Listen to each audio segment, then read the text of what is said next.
FreeSalonEducation.com invites you to join us every Wednesday morning at 10 a.m. Eastern Standard Time for live and interactive classes from your favorite free salon education educators. So grab a mannequin, get set up, and make sure to share your results using the hashtag FreeSalonEducation. FSE Live starts now. You didn't hear my air guitar brush. Hey guys, this is Matt Beck from FreeSalonEducation.com, and we're here with what is this? What show are we doing? FSE Live number 11, which I've already messed up this morning. So this is our 11th one. We're going to do a little regrouping, so we called it the season finale, but that doesn't mean it's over. It just means we're going to take a little break and regroup. I want to schedule out these classes so that you guys know exactly what's coming up, when they're coming up, and maybe we'll move them to once a month instead of necessarily once a week. Because what I want to do for Free Salon Education now is focus putting out more content more often instead of just once a week. So we're going to do shorter videos and get back to the old way that we were filming before. So just kind of mixing it up. I don't like to do the same thing for a long time, if anybody knows me. I switch it up a lot. So we have a live model today, which I'm really excited about. We have Teresa. She actually works next door to us. She wants to cut all of her hair off. So I think it's going to be a fun experience. She also showed me a photo of kind of like a disconnected undercut bob. But what we're going to do is we're going to tweak that because Teresa's hair she's got a low density of hair. So if you shaved off any of the hair, it's going to be too weak and it's not going to have, it's going to fall really flat. So we're going to go through some different techniques with cutting fine hair, which I think will be really fun. So if you guys have any questions on the internet, make sure that you post those. We got the whole crew here that can show them. We got cameras on them this time too. So we have the whole crew, and they'll be answering questions as well. They'll be typing in, and they'll let me know if you guys have any questions also. So few things. I want to go through a couple things I like to do before I cut hair. This wet brush is amazing because Teresa hasn't had a haircut in 3 years.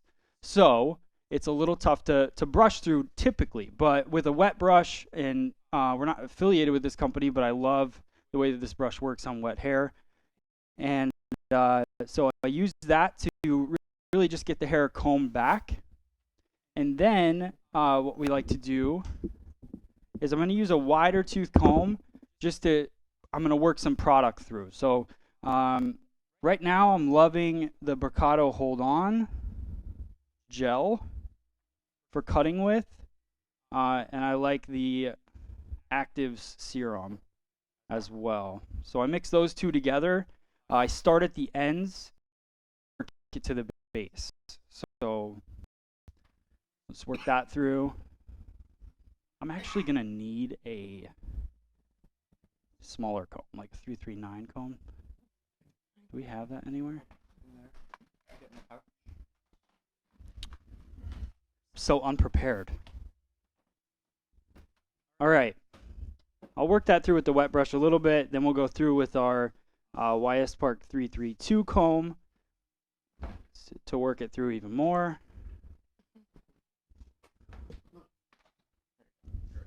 Thank you, guys. Teamwork. Oh, jeez. Stabbing her in the head. All right. So we're working the hair straight back. And this is where I'm going to start planning out my sectioning. So because we're working with a lower density of hair, I want to make sure that I'm cautious of the the width of my sectioning. So before, if she had thicker hair, I would probably take smaller panels, but because we're working with a lower density, I'm going to take a little bit more off my top section. So we're going to work the parietal. You can see that from the overview. Good. We got our first question, Matt. Yep. Melissa's asking, cutting with a gel, won't that gunk up your shears? No, it won't gunk it up. If you're cutting with a gel, I mean, you should be maintaining your scissors every time. So cutting with the gel is not a big deal. Will your shears have gel on them at the end? Yes, but you would want to wipe them off. But it will not affect the metal. The hair shouldn't be dripping with gel anyway. Right, yeah, I didn't put a ton in. I probably about a quarter size in my palm, a couple pumps of the serum, and that's it. So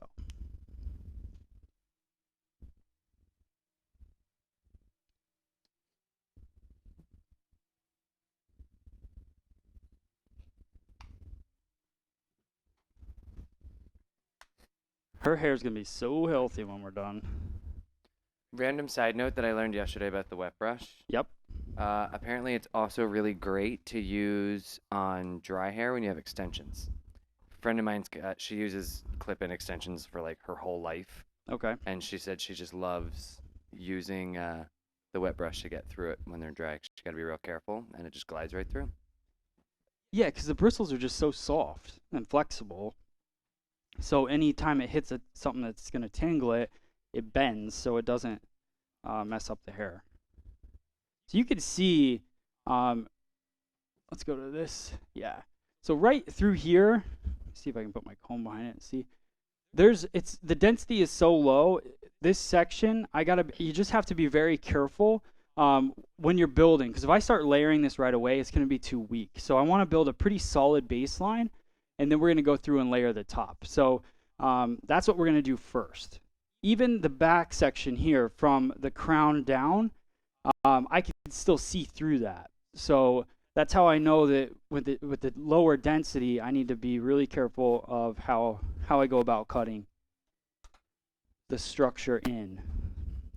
So I got my Mizutani DB20 scissor, which I love, and I'm going to go in here. I'm going to section a vertical parting straight down the back.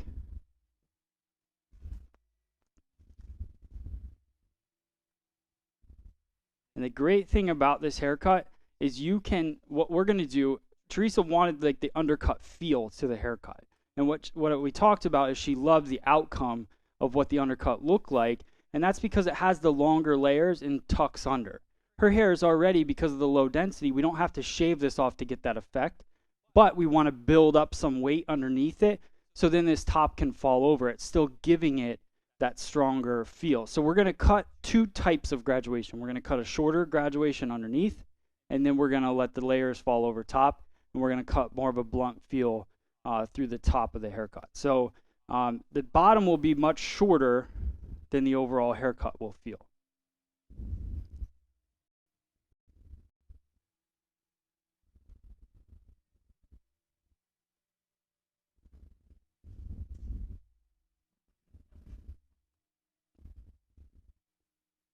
It's weird, I'm so used to using a cutting tool at this point.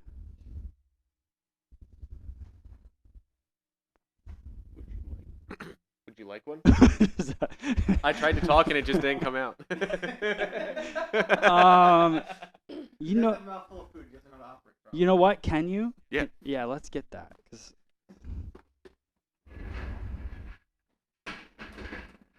look at that. It's already warm for you. I know. Ooh, nice. Again, that's ducking between the cameras when he's operating the angles. That's real warm. It's real warm. Okay. Just for you, Matt. Warm Thanks. bum, warm heart. Appreciate it. All Warm right, bun, can we see? Cold heart. Yeah, Thad, do you want to go to that? There we go. All right, so we're going to start.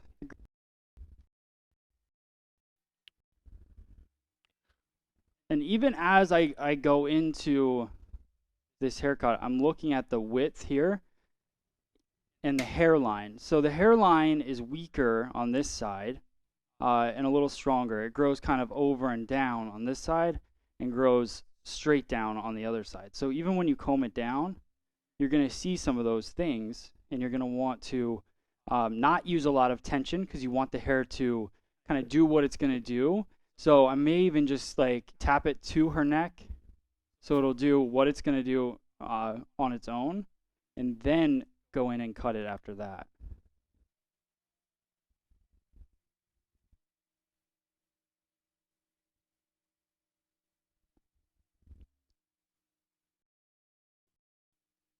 And I want to just see, after I cut that, I want to see what it's going to do first before I move on, because this is kind of, this is where you base your entire haircut. So I want to make sure that it is at the length that I want before I go and do the rest. And not only am I doing that, but I want to lift her head up and see how it falls against her neck there. And to me, working with this, finer texture, I can take that even a little shorter, just so that when I cut the top and I bring the top a little longer, they're not sitting right on top of each other. So all makes sense later.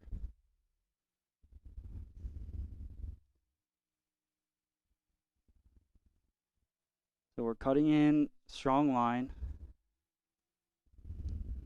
We go in backhand, cut the other side, and the reason for that is I don't want to, if I'm cutting and pushing the hair this way, then I need to be cutting and pushing the hair the other way.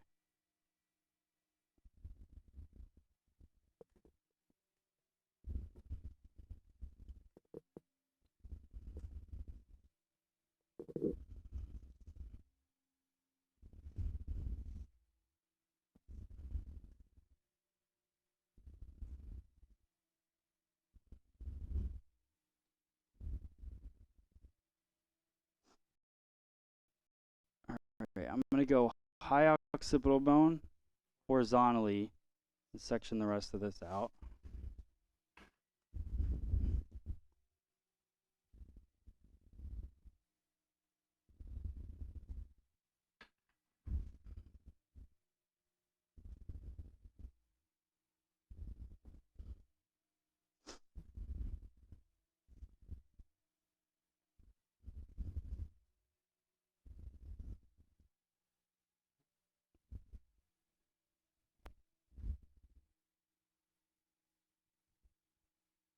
And we're going to work diagonal back.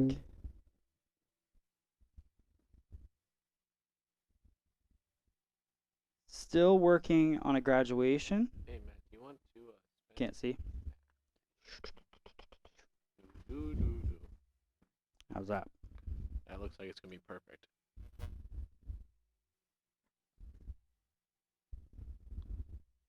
So we're still going to build up a graduation, and I'm cutting short to long this way. So think of this as the line. So we're still pushing some weight forward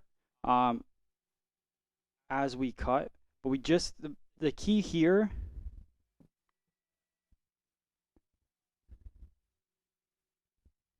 is to make sure that your elevation this way is where you want it. So as I'm working through, that's going to be a traveling guide.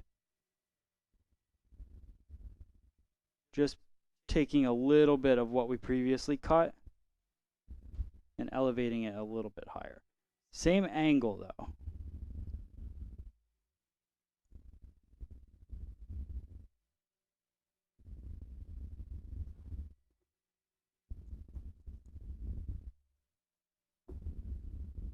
So it's pushing the heavy weight right behind the ear there.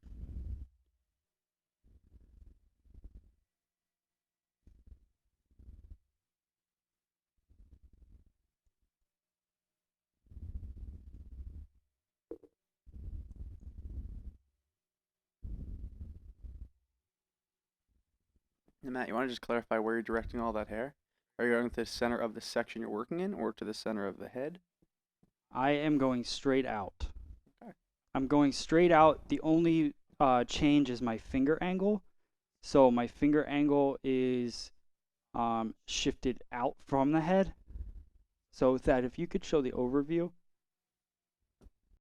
Yeah, so typically round graduation, I would just follow the round of the head, but we're going to give it a little bit more of a forward kind of triangular feel, because even though I'm taking a diagonal back section working with the round of the head, my finger angle is what changes everything. So as I get this hair back, my finger angle shifts back to leave that weight. So the weight's getting longer as we go through and cut.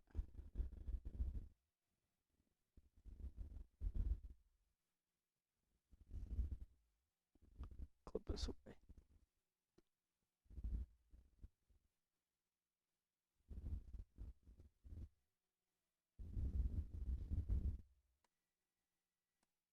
And the guide's really coming from the bottom of the hair, so you could really start this wherever you wanted to, because I'm looking at my guide right here, and just keeping that finger angle steady and off of the head that way.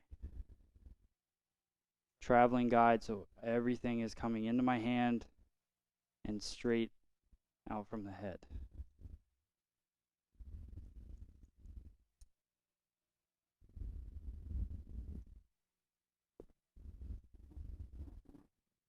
And what this is going to do is it's going to give, when I blow this out, it's already starting to build up her occipital bone. And that's really what we want to accomplish with a finer fabric of hair. I don't want to just shave this, because then this is just going to fall flat. I want to build up the weight right in here, so that when this longer layers fall over it, this hair pushes it out and drops it back down to the neck. So that's ultimately the goal for us in this. So I'm going to do one more section, same way, because I just want to make sure that it's nice and strong right around that occipital bone.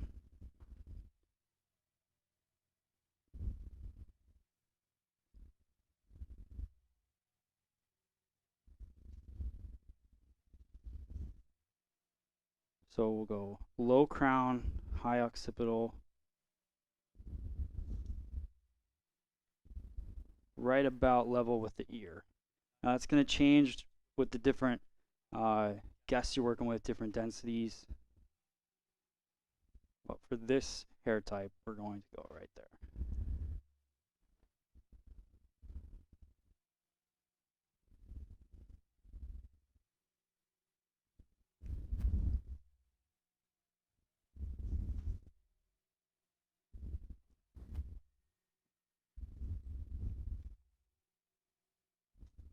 All right, same thing. So I'm going to comb the hair back. Diagonal back formation. Directing the hair straight out from the head. There's not much to cut.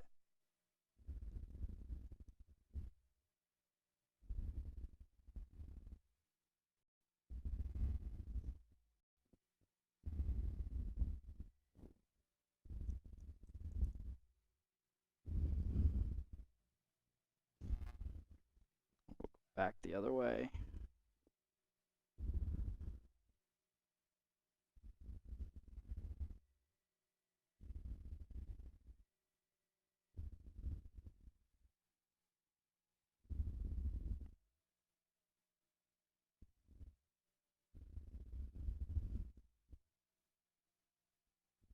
Cutting round graduation is one of my favorite things, because it's like, it's easy, it's comfortable with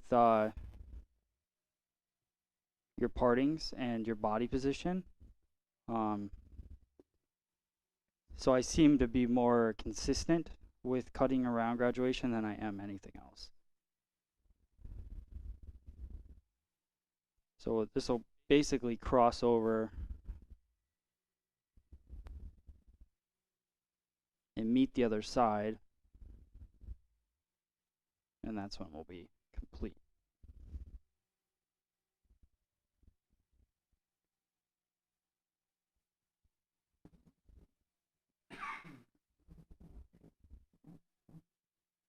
Is there any questions or anything? No, not yet. All right. People are just excited to see the shape building, as are we.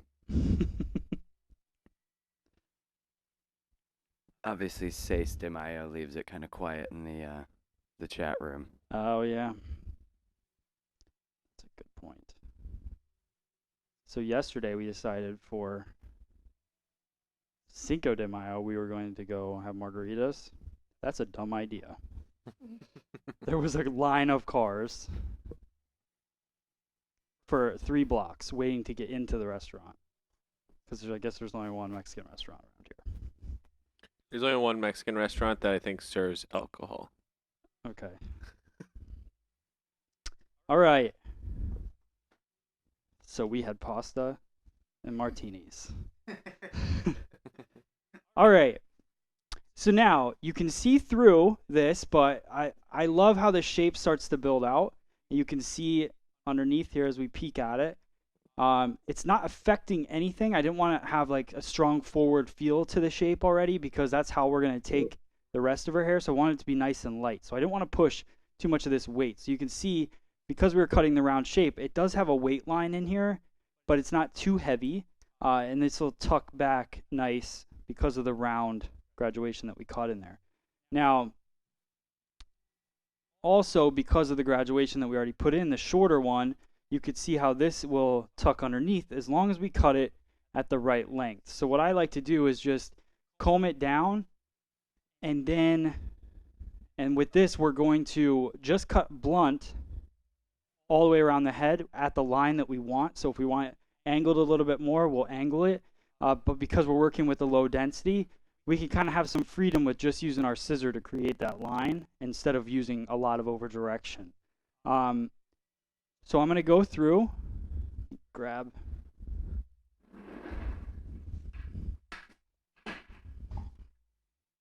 and then we're going to sit on a cord,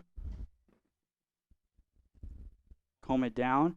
And I'm just going to push with my fingers, again, against the neck because that will kind of show me where that hair will tuck in. So once I have it there, I'm going to go through and make my cut.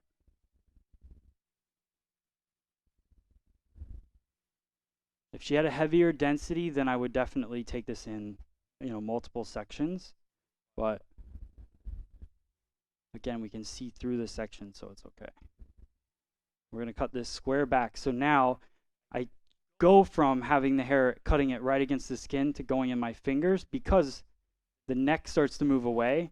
So now it gives me room to have my fingers in there so that I'm not elevating the hair too much. But I want to over direct it back a slight bit because we're going to cut this square.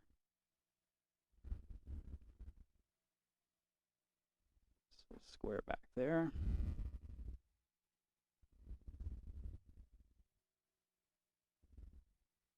Backhand a little bit. And then once that hair starts to leave the neck, then I put it in my fingers.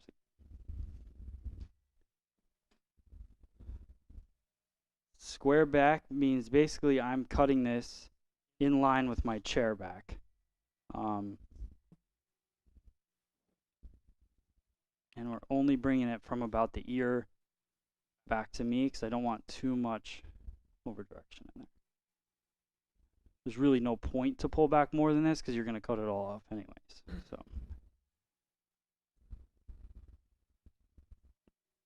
Now I notice how you just worked your hand. Would you mind just sort of going over that to make sure that that stuff from right behind the ear doesn't get over directed to another spot? Like you brought it back and then just sort of shifted your hand to keep it in that straight line. Because I know I see sometimes people will comb that back and end up over directing it around the head into a completely wrong spot and just break that line. Yeah, so this all comes straight back. You don't want to change your finger. You don't want to shift anything if we're trying to cut it square. So all of this gets cut in line here. So it's all coming back to you. And we did a video in the past where we tape off around the mannequin stand. So square would be everything is coming back directly to me. I'm not moving at all. I think a big mistake that a lot of people make is they shift into this corner so they can see better. And then they start to cut it. And as soon as you cut that corner, now you've rounded the entire shape. So it's not a square shape anymore. So I go to about the ear, mid-ear here, and that's all I over direct back. But like Brian's saying, I don't just come down here. All this hair comes back to me and in front of me and in line with my eyesight that way. So that's what creates that square feel. It's not too far forward.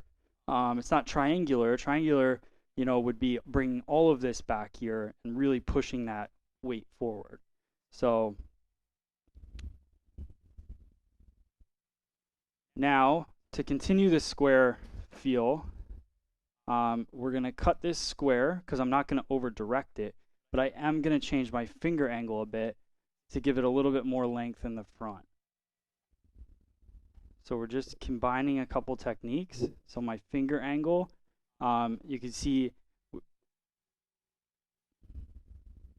here I want to comb it over top of the ear, kind of push it in, and just see where I want that hair, kind of look at the line in front of her face. So I really want that hair to sit right about here, because I feel like that's going to be the most flattering for Teresa. So let's go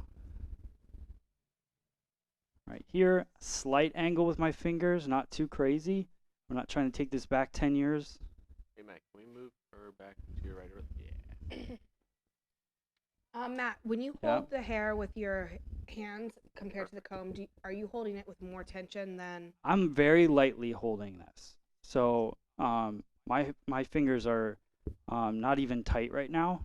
They're just there just to hold the hair in place, but there's not a lot of tension. And then Stuart asked, does cutting your graduation first cause a different result than if you were to cut your length first and then cut the graduation?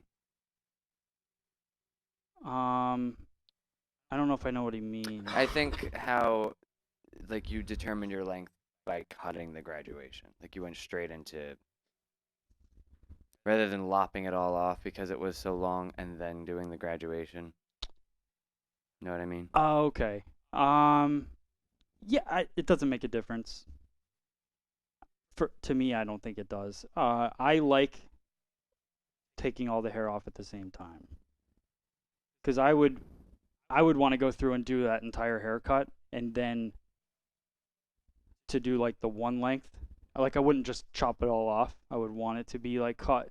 So that would be, to me, doing 2 haircuts. Right. So this allows me to just, do it all at the same time. So personal preference, I like just doing it all at the same time, but you could definitely just cut the shape if you wanted. You just got a ton of questions. I know. A ton of them? Yeah. Okay.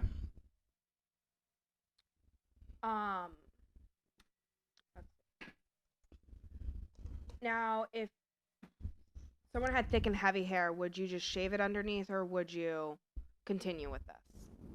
You could definitely just shave it underneath if you wanted, but you just have to be careful of where. Like, you'll notice when people do it well, most of the time they're not going above the occipital bone. And the reason for that is they're building up that weight line, just like we kind of built a fake one in here. They're shaving it to the occipital so the hair still flies over top. You'll notice as I'm going through to cut the top portion of this haircut, it's going to wrap right into the neck of her head, because the neck of her head, the neck of her head. Awesome. It's going to wrap right in because of the fact that we already cut that graduation. So the graduation is basically telling the top of the hair what it should do when it falls. So if she wears it curly, it's going to give it that kind of fullness to it, which is how we're going to style it today. And if she wore it, poker straight, still going to have that silhouette of kind of a graduation feel, and then tucked in towards the bottom. I think a lot of our guests, they get frustrated with even when they have a graduation haircut, because they're always complaining about it flipping out or doing weird things. The undercut takes all of that away, because the undercut is where all that stuff flips out. So if you just take it away, then they don't have to worry about it. The haunches. The haunches. Take it away from the neck of their head. Right. We have a question. Hey, Matt, you seem to be elevating the hair with the first section on the side. Please explain. Not sure about that one. This is how you were elevating the length a little bit. Like you held it out. On the sides? Yeah, I held it out a little bit, but I also had her head tilt really far over. So if you guys couldn't see that, it was still me keeping it here, but it looked like it was elevated out because of the tilt. The tilts, yeah. So, and real quick, I actually like this question. They said if they have larger ears, is there anything you can do to add more volume so the ears don't stick out? Like if she had some serious ears with that texture, what would you do to make sure that the ears don't pierce through that fine hair with what you're creating? Well, that's why I'm leaving a lot of weight. Like you want, no matter what, you need the weight in there. But you want to make sure that, I think as we add in some of these layers that we're about to do, That's what's really going to give it the fullness, because we cut this blunt all the way up to the parietal ridge. So that gave us as much weight as we could possibly have there. And if I left the top and left it all flat one length, it would just be too heavy. So we need to cut in some layers here to give it that movement, but we've already cut a strong base. So I think that's going to be your best bet in that situation, is to just leave as much weight and then layer throughout the top. All right, Teresa, which side do you like to? Right to left?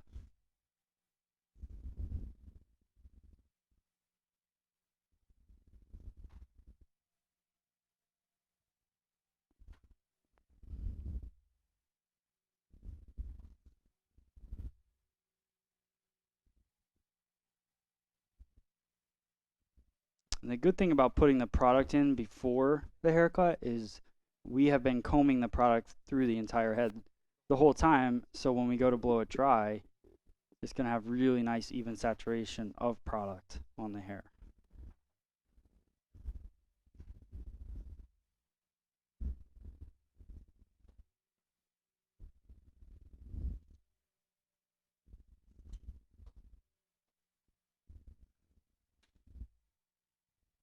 All right. So now we're going to work in the back again.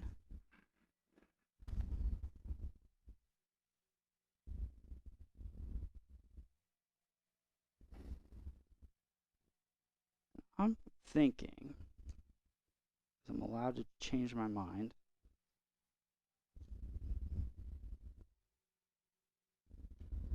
I'm going to take it a little bit shorter, because I can still see through. So here's the situation. So I can see through the hair. So you can see the first graduation line, which is our undercut part.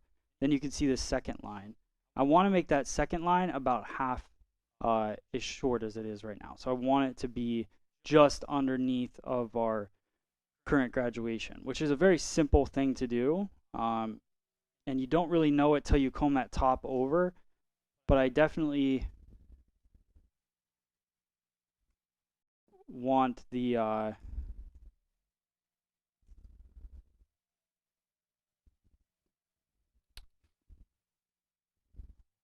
length to look right in there. So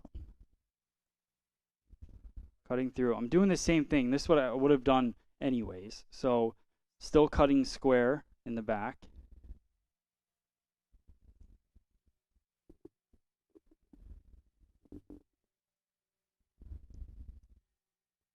The reason I don't do the whole back in my fingers is because there would be a slight bit of elevation, and you'd see it start to kind of layer up, and you want it to really lay nice and blunt along the neckline.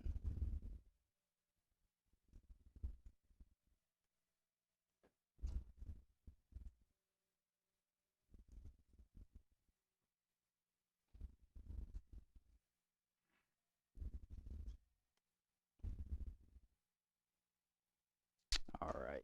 Yeah, I like that length more back there.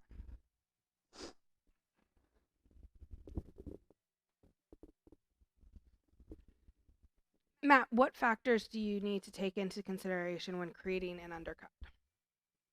I think we've kind of gone over all the factors. You need to look at hair density to base how short you're going to take the undercut and where you're going to section it. So that's definitely the key thing to worry about. I wouldn't think there's much else, you know. They, even with an undercut, they can still wear a ponytail. They can still do a lot of things. So I don't think it really affects their daily styling in a negative way. I think it makes it easier. So I would just really focus on the density and go from there. All right, now we're going to start working this line here. I can see, so here's from my cut before. So let me take out. Hey Matt, does this look like a good angle? I'm going to turn you a little bit. Cool. Now it does. Yeah. So here's where you can see, just from cutting it blunt on the neck, that's the angle that you get. So I want to work off of that. I don't want to cut all of that weight out. So I'm going to go from the shortest length, or the longest length, I guess, not the shortest. So we'll comb this up. I'm working on a diagonal back section. That, if you can show the top. So we're working diagonal back here. So here's her part, and then I'm just taking a triangular section out of the top, right at the crown, and we're working from that longest length over. And I'll show you now that we can go to the cutting angle here. So I want to continue following that to push that weight forward. So that angle, again, we're working diagonal back, but changing our finger angle to push weight forward. I'll take another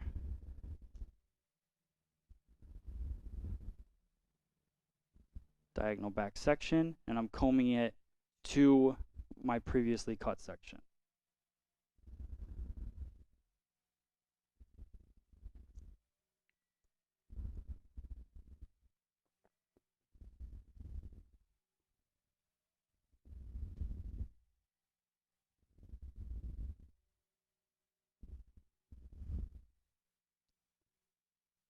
And this is going to push a lot of weight to the front, which we will cut into that dry.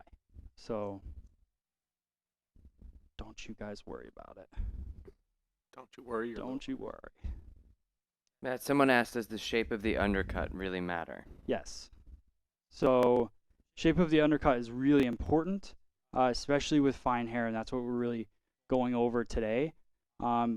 If you don't focus on the shape of the undercut and you just shave the undercut, you'll see, but you're not going to get how this looks nice and full right now.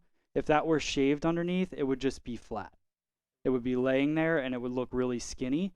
Right now, because of the fullness of this undercut, it adds that depth and shadow into the haircut, and then also elevates the texture and layers out. So it's really, really important to focus on the shape of the undercut.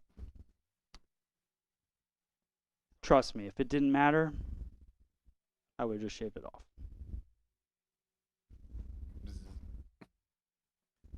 I'm not trying to do more than I have to. You know what I'm saying?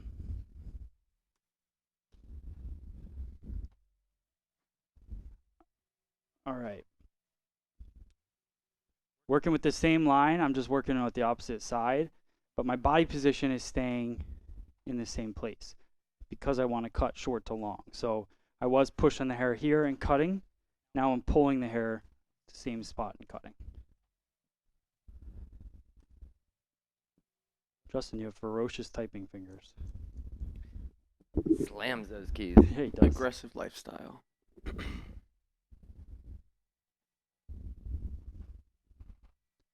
Does everything seem pretty clear at this point? On the chat. Yup.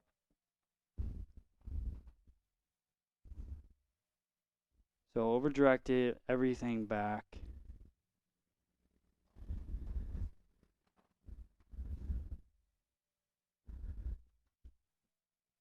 So what I'm going to do now is I'm going to blow dry. I'm going to power dry it. And then I'm going to use a wand iron to give this a nice kind of wave feel to it. And then we're going to go in and dry cut it. So I'd like to cut it more with the wave in it rather than just so I can see the shape and how it's going to live on her head. So, all right, let's get started here. I'll do a little bit of spray first. This will just helps with the drying, and it helps with the frizz. It gives us a little hold. Do we have a wand? Yeah. It's another thing I didn't grab. Somewhere. I think it's actually in the station. So In that station, the red. to keep the volume in Teresa's hair, I want to just use my hands. Power dry this. Working the front or the top back and forth. You could use a round brush too if you want, but I don't think you necessarily have to.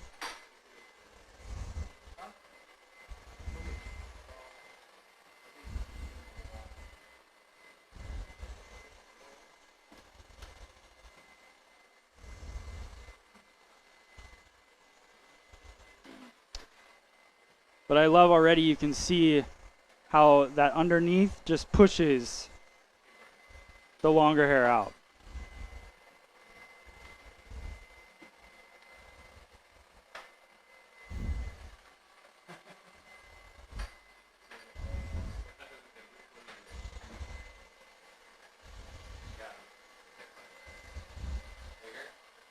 That's good.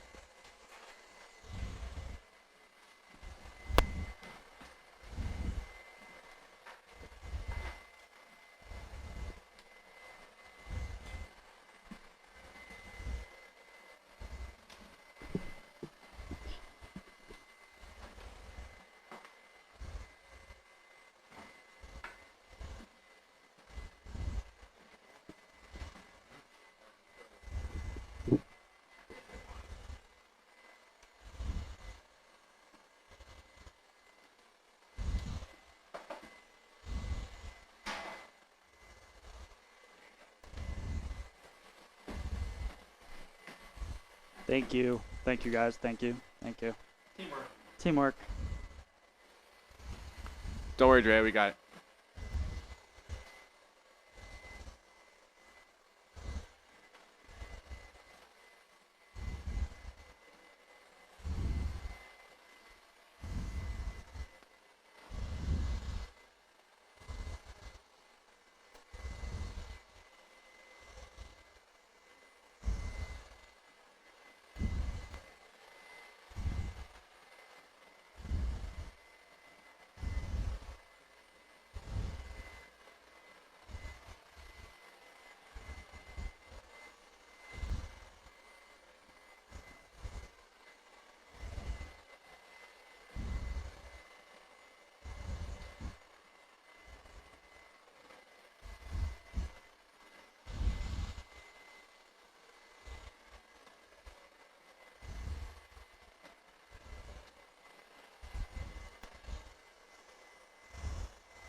All right.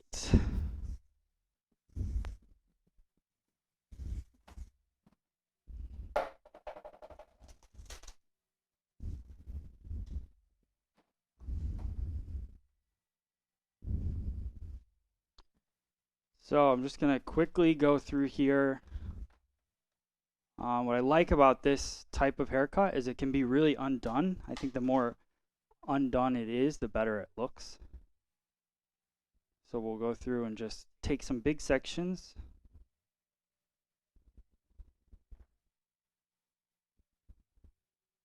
Add just some wave to it. I think this is something, simple that you can teach any client to do as well, just grabbing some hair and wrapping it around the iron, just to add a little bit of wave and movement to the hair.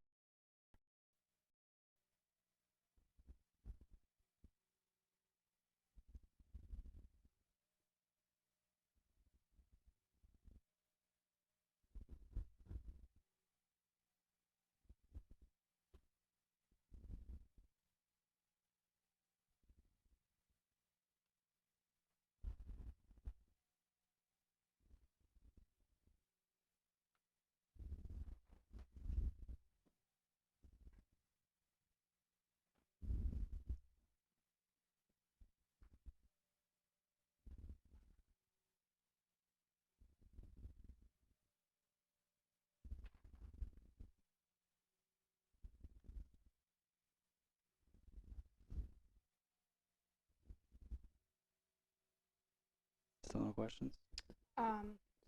If you want more volume on top, would you have to cut some layers in there more?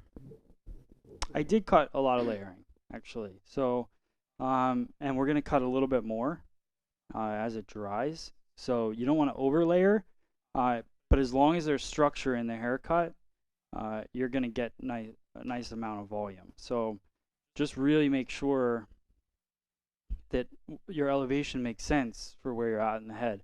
You don't want to collapse anything really on fine hair if you're looking for volume. So if you end up in a point where you're really layering or even concave layering the haircut, it's going to collapse too much. So everything we did was really building up weight, barely removing any weight within the haircut. So it's just kind of shifting it to where we wanted it. So places that we removed weight were, you know, the important spots, like underneath here. We took this weight out, but we shifted it. Anytime you take weight from somewhere, you push it somewhere else in a haircut. So we took the weight from here, from the bottom, and pushed it up to the occipital bone. And then on the top here, we removed it from the crown area, but pushed it to the front and to the sides. So that's really, you know, anytime, just remember that. Anytime you remove weight from somewhere, you're just pushing it somewhere else. So it's, you want to know where you're pushing it to.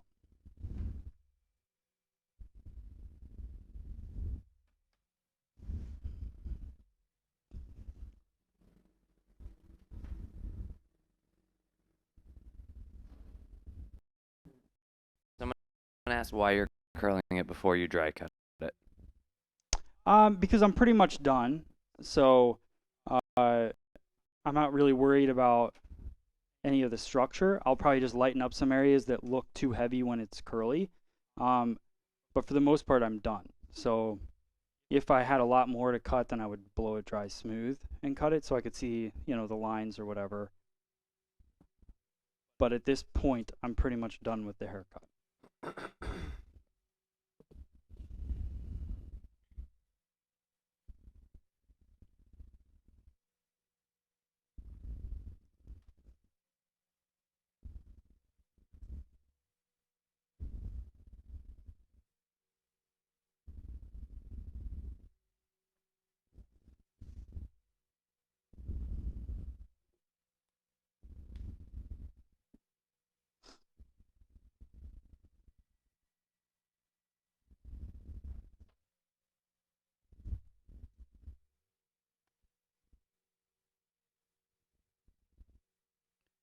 Pretty much the only parts I can see that I'm even going to cut is right in the very front. Some of this I don't want it to be as long as it is.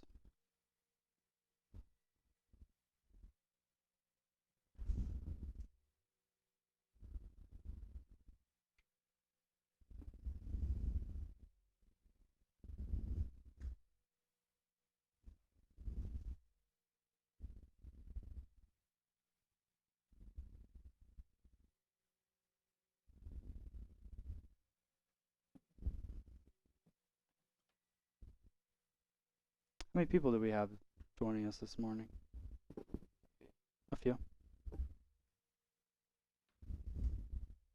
3 Wait, in the salon or in the chat room? in the chat room. No. 31. Oh, cool.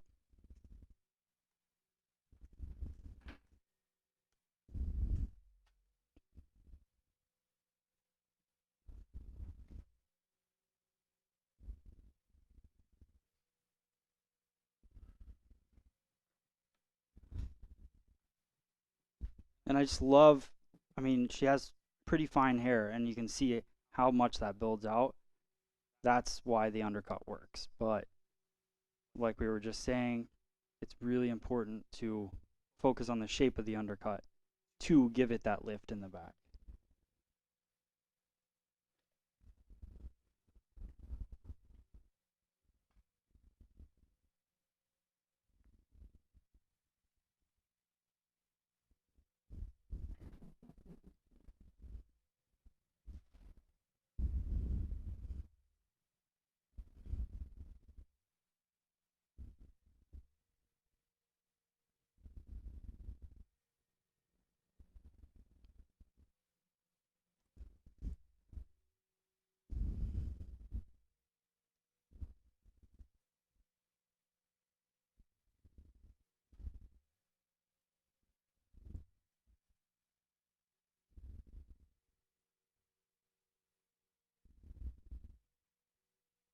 Now, Matt, can you explain the difference between when you're doing dry cutting on curly hair with some texture and when you're doing it on straight hair?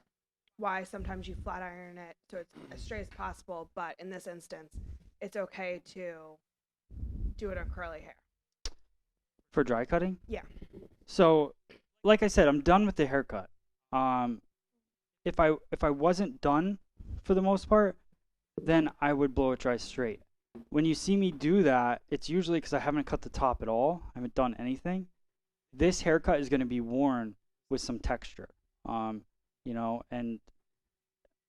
we wouldn't want Teresa to flat iron this every day because it's going to look smaller. So there's no reason for me to cut it that way because it's not how she's going to wear it. So I just wanted to curl it up, and then all I'm feather in the ends. I think once you guys see me cut this dry, you'll realize that I'm not really going to do much. So it'll make more sense. And we're pretty much at that point. All I'm doing in the dry cut today is removing, we over directed everything to here, to this point, so it pushed a little extra length into the front. So all I'm going to do is remove a little bit of that extra length. And that is all. And I'm not even going to use a comb for it. So I want to tilt her a little bit. I'm just going to work the ends.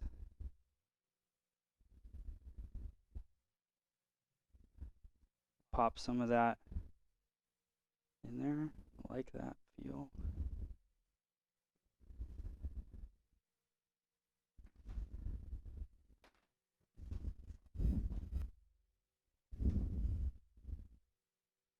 So it's just softening the ends of the haircut a bit.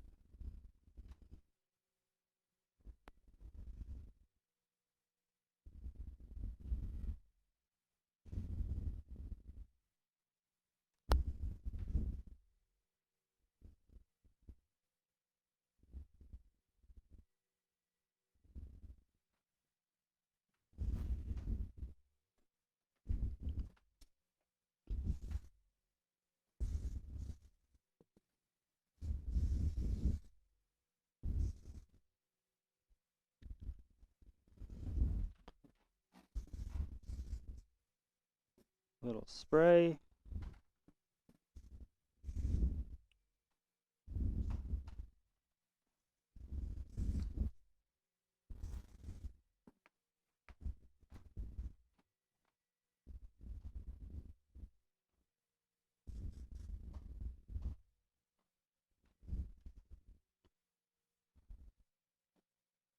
All right, then you take somebody that had very fine fabric of hair, and you can totally make it full of volume. Soup's fun. Let me, we'll stand you up, Teresa, and we'll examine the end result here. So, if you see, first off, this is a huge change. It's a really good. Yeah. Much needed. Good thing we did a before and after, right? But so awesome. A lot of, you can see it in the camera. What do you think? Kind of see it? I know, right? And this is where she cries on national television. No, but we so I think this is such a good change for her because it just makes her taller, and it brings out, if we would have left this when I went back in and I cut it even shorter, you guys can see it would have sat here, so it wouldn't have been as flattering. So this really gives it that volume, gives it the lift. I think the big thing with fine texture is the shorter you go with it, the more volume it will have, because a fine piece of hair stretched out this far is just going to fall flat. But if it's this short, it's going to have a little bit more strength to it. So just be sure to, if you're going to do the undercut, just make sure that you can see the shape under there. Make sure that you put the weight where you want it so that it builds the rest of the haircut up. So anybody have questions? No, the chat room's going nuts about how good she looks. Oh, good. Everyone loves it. It looks fantastic. Awesome. All right, guys. Well, thank you so much for watching. Enjoy your salon day. We'll see you guys tonight, hopefully on Splitting Hairs Live at 7:30 Eastern Standard Time. We're going to do these live classes, but I'll be putting out a schedule for you guys so that you can check it out on freesaloneducation.com. So make sure you subscribe to our channel right here on YouTube if you haven't already, and follow all of these guys on Instagram. Hairstyle. Dre Day 2289. I am Justin Scott. Bad Bolognized. And follow us at Free Salon Education. Thank you guys so much for watching, and we'll see you guys on the next video. Thanks.